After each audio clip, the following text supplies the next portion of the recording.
Right now, Transportation Secretary Pete Buttigieg is in town promoting President Joe Biden's $2 trillion plus infrastructure package. And he started his day underneath Hartsfield-Jackson International Airport.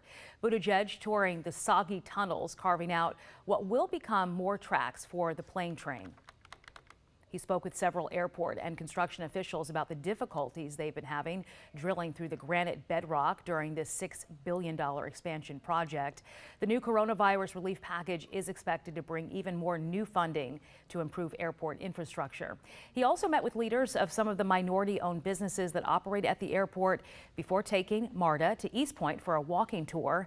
And later today, he will speak alongside local lawmakers to promote the American Jobs Plan and its importance in creating new jobs and upgrading infrastructure.